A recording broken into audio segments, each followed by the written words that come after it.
ನನ್ನೆಲ್ಲ ರೈತ ಬಂದವರಿಗೆ ಬೆಳಗಿನ ಶುಭೋದಯ. ಮಳೆಗಾಲ ಶುರು ಆಗ್ತಿದ್ದಂಗೆ ಒಂದೆರಡು ಮಳೆ ಬಂದೋಗಿದೆ.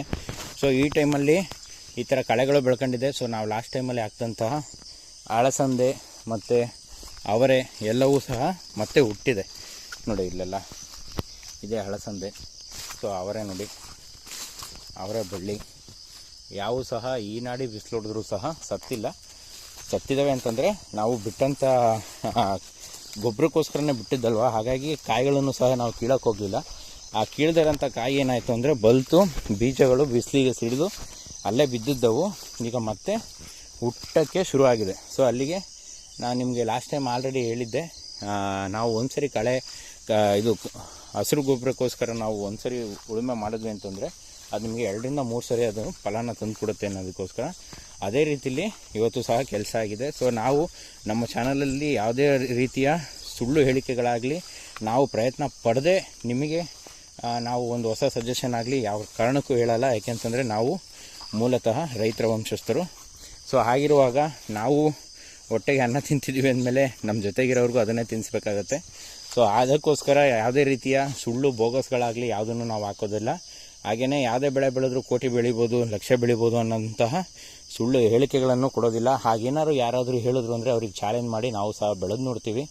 ಅದು ಬಂತು ಅಂದ ಕಾರಣಕ್ಕೆ ಮಾತ್ರ ನಾವು ನಿಮಗೆ ಅದನ್ನು ಸಜೆಸ್ಟ್ ಮಾಡ್ತಾ ಹೋಗ್ತೀವಿ. ಇಲ್ಲ ಅಂತ ಅಂದ ಮಟ್ಟಕ್ಕೆ ಯಾವ ಕಾರಣಕ್ಕೂ ನಾವು ನಿಮಗೆ ವೀಡಿಯೋನ ಪೋಸ್ಟ್ ಮಾಡೋಕ್ಕೆ ಹೋಗಲ್ಲ.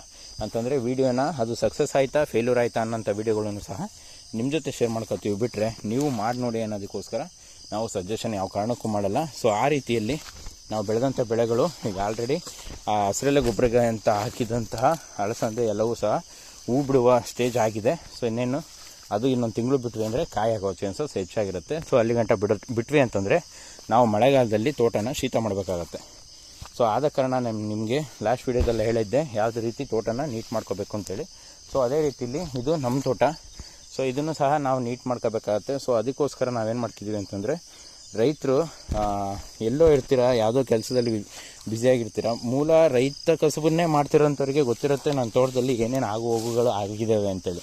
ಸೊ ಇನ್ನು ಕೆಲವ್ರು ಏನು ಮಾಡ್ತೀವಿ ಅಂತಂದರೆ, ರೈತರ ಕೆಲಸನೂ ಮಾಡ್ಕೋತೀವಿ, ಹಾಗೆ ಸ್ವಲ್ಪ ಪಾರ್ಟ್ ಟೈಮ್ಗೆ ಬೇರೆಂಥ ಒಂದು ಇಂಡಸ್ಟ್ರಿ ಆಗಿರ್ಬೋದು, ಮತ್ತೊಂದು ಬಿಸ್ನೆಸ್ ಆಗಿರ್ಬೋದು, ಅಂಗಡಿ ಇರ್ಬೋದು, ಈ ಥರ ಮಾಡ್ಕೊಳ್ತಾ ಹೋಗ್ತಾ ಇರ್ತೀವಿ. ಸೊ ಅಂಥವರಿಗೆ ನಮ್ಮ ತೋಟದಲ್ಲಿ ಯಾವಾಗ ಏನು ಪೈಪ್ ಹಾಕಿದ್ದೆ, ಎಲ್ಲಿದ್ದಾವೆ ವಾಲ್ವ್ಗಳು ಅನ್ನೋದನ್ನೆಲ್ಲ ಸ್ವಲ್ಪ ಮರ್ತೋಗಿರ್ತೀವಿ. ಯಾಕೆಂತಂದರೆ ನಮಗೆ ಬೇರೆ ಕಡೆ ಕಾನ್ಸಂಟ್ರೇಷನ್ ಹೆಚ್ಚಾಗಿರುತ್ತೆ.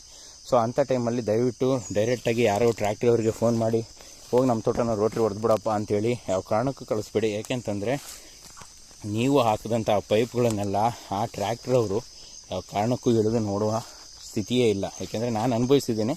ನಾನು ಸಹ ಈ ರೈತರ ಕಸುಬು ಮಾಡಿಕೊಂಡು ಒಂದು ಇಂಡಸ್ಟ್ರಿಯಲ್ಲಿ ವರ್ಕ್ ಮಾಡ್ತಿರೋವಂಥ ವ್ಯಕ್ತಿನೇ. ಸೊ ಆಗಿರುವಾಗ ನಾನು ಹಾಗೆ ಹೇಳಿ ಲಾಸ್ಟ್ ಇಯರು ಒಂದು 3 ಜೆಟ್ ಪೈಪ್ಗಳು ಗೌರ್ಮೆಂಟಿಂದ ಬರುತ್ತಲ್ಲ ಅಂಥ ಜೆಟ್ ಪೈಪ್ಗಳನ್ನು ಹಾಳು ಮಾಡ್ಕೊಂಡಿದ್ದೀನಿ. ಅಂದರೆ ಫುಲ್ಲು ರೋಟ್ರಿ ಹೊಡೆದು ಪೀಸ್ ಆಗೋಗಿದ್ದು. ಸೊ ಅದಕ್ಕೋಸ್ಕರ ನಿಮ್ಗೆ ಹೇಳ್ತಾ ಇರೋದೇನಪ್ಪ ಅಂತಂದರೆ, ದಯವಿಟ್ಟು ರೋಟ್ರಿ ಓಡಿಸೋಕ್ಕೂ ಮುಂಚೆ ನೀವು ಯಾವತ್ತು ಫ್ರೀ ಇರ್ತೀರೋ ಆವತ್ತಿನ ದಿನ ನಿಮ್ಮ ತೋಟದೊಳಗೆ ಹೋಗಿ ದಯವಿಟ್ಟು ಒಂದು 3 ಸರಿ ಓಡಾಡಿ. ಆ ಕಳೆ ಬೆಳ್ಕೊಂಡಿರುತ್ತೆ, ತೊಂದರೆ ಇಲ್ಲ. ಏಕೆಂತಂದರೆ ಓಡಾಡಿದಾಗ ನಿಮಗೆ ಕಾಲಿಗೋ ಕೈಗೋ ಏನೋ ಒಂದು ಸಿಗುತ್ತೆ. ಅಂದರೆ ಯಾವಾಗಲೂ ಕಡ್ದಾಕಿರೋ ಒಂದು ಗೂಟ ಇರ್ಬೋದು, ಅಥವಾ ಒಂದು ಕಲ್ಲಿರ್ಬೋದು, ಅಥವಾ ಒಂದು ಹಗ್ಗದ ಗೊಂತಲು ಬಿಟ್ಟಿರ್ಬೋದು, ಅಥವಾ ಪೈಪ್ ರೋಲ್ಗಳನ್ನು ಬಿಟ್ಟಿರ್ಬೋದು, ಅಥವಾ ಸುತ್ತಕ್ಕೆ ನೀವು ಡ್ರಿಪ್ ಪೈಪ್ನ ಸುತ್ತಕ್ಕೆ ಹೇಳಿರ್ತೀರ, ಅವರು ಏನೋ ನೆಗ್ಲಿಜೆನ್ಸಿಲಿ ಒಂದನ್ನು ಬಿಟ್ಟಿರ್ಬೋದು. ಸೊ ಇವೆಲ್ಲವನ್ನು ನೀವು ಚೆಕ್ ಮಾಡಿ ಆ ನಂತರ ರೋಟ್ರಿ ಓಡಿಸಿದ್ರಿ ಅಂತಂದರೆ ಕೆಲವೊಂದು ಅನಾಹುತಗಳು ತಪ್ತಾ ಹೋಗ್ತವೆ. ಮತ್ತು ಈ ಬೋರಿನ ಲೈನ್ಗಳಾಗಿರ್ಬೋದು ಅವೆಲ್ಲ ನೆಲದಲ್ಲೇ ಬಂದಿರ್ತವೆ. ಅವನ್ನೆಲ್ಲ ಅವೇರ್ನೆಸ್ ಇರೋಲ್ಲ ಟ್ರ್ಯಾಕ್ಟರ್ ಡ್ರೈವರ್ಗೆ. ಅವನು ಯಾಕೆಂದರೆ ನಮ್ಮದು ಒಬ್ಬರದೇ ತೋಟ ಹೊಡಿತಾ ಇರೋಲ್ಲ, ಸುಮಾರು ತೋಟಗಳನ್ನು ಹೊಡಿತಾ ಇರ್ತಾನೆ. ಸೊ ಆಗಿದ್ದ ಕಾಲದಲ್ಲಿ ಅವನೇನು ಮಾಡ್ತಾನೆ, ಇಟ್ಕೊಂಡು ಹೊಡಿತಾ ಹೋಗ್ತಾನೆ. ಕರೆಂಟ್ ಇತ್ತು ಅಂದರೆ ಕಾಗೆ ಹಾಕ್ತಾನೆ. ಆಗ ಯಾರ ಮೇಲೆ ರೆಸ್ಪಾನ್ಸಿಬಿಲಿಟಿ? ತೋಟದ ಓನರಾದ ನಮ್ಮ ಮೇಲೆ ಬರುತ್ತೆ. ಸೊ ಅದಕ್ಕೋಸ್ಕರ ನಿಮ್ಗೆ ಹೇಳೋದೇನಂತಂದರೆ, ಯಾವುದೇ ಕಾರಣಕ್ಕೂ ಈ ರೇಂಜಿಗೆ ಕಳೆ ಬೆಳ್ಕೊಂಬಿಟ್ಟಿದೆ, ಅಯ್ಯೋ ತೋಟ ಕ್ಲೀನ್ ಮಾಡಬೇಕು, ಇನ್ಮೇಲೆ ಮಳೆ ಬಿಡಲ್ಲ ಅನ್ನೋ ಒಂದು ಗಾಬರಿಲಿ ಹೋಗಿ ತೋಟನ ಯಾವನಿಗೂ ಫೋನ್ ಮಾಡಿ ನೀನು ಹೊಡೆಯಪ್ಪ ಅಂತ ಬಿಟ್ರಿ ಅಂತಂದರೆ ಅದು ಸಂಪೂರ್ಣ ಈ ಥರ ಯಾವ್ದಾದ್ರು ಒಂದು ಇನ್ಸಿಡೆಂಟ್ ಆಗಿ ಬರ್ತಾ ಹೋಗುತ್ತೆ. ಸೊ ಆದ ಕಾರಣ ಹೊಡೆಯೋಕ್ಕೂ ಮುಂಚೆ ನೀವು ಒಂದು ಸರಿ ವಿಸಿಟ್ ಮಾಡಿ, 2-3 ಸರಿ ಅಡ್ಡಾಡಿ, ಯಾವ್ದಾದ್ರು ವೈರ್ಗಳು ಬಿಟ್ಟಿದ್ದೀವ, ಯಾವ್ದಾದ್ರು ಪೈಪ್ಗಳು ಬಿಟ್ಟಿದ್ದೀವ, ಅಥವಾ ಯಾವ್ದಾದ್ರು ಮರದ ದಿಮ್ಮೆಗಳಿದಾವ ಅನ್ನೋದನ್ನೆಲ್ಲ ಕಂಪ್ಲೀಟಾಗಿ ನೋಡಿಕೊಂಡು ಆದ ನಂತರ ರೋಟ್ರಿ ಓಡಿಸೋದು ತುಂಬಾ ಉತ್ತಮ. ಸೊ ಇದೇ ರೀತಿಯ ಹೆಚ್ಚಿನ ರೈತಾಪಿ ವೀಡಿಯೋಗಳಿಗೋಸ್ಕರ ನಮ್ಮ ಚಾನಲ್ನ ಸಬ್ಸ್ಕ್ರೈಬ್ ಮಾಡ್ಕೊಂಡಿಲ್ಲ ಅಂದರೆ ದಯವಿಟ್ಟು ಸಬ್ಸ್ಕ್ರೈಬ್ ಮಾಡ್ಕೊಳ್ಳಿ. ಹಾಗೆ ಬೆಲ್ ಐಕನ್ನ ಟಚ್ ಮಾಡಿ. ಆಗ ನಾವು ಹಾಕಂಥ ವೀಡಿಯೋಗಳು ಫಸ್ಟ್ ನಿಮಗೆ ನೋಟಿಫಿಕೇಷನ್ ಆಗಿ ಬರ್ತಾ ಹೋಗುತ್ತೆ. ಹೀಗೆ ಸಪೋರ್ಟ್ ಮಾಡ್ತಾಯಿರಿ, ಜೊತೆಗಿರಿ. Thank you friends.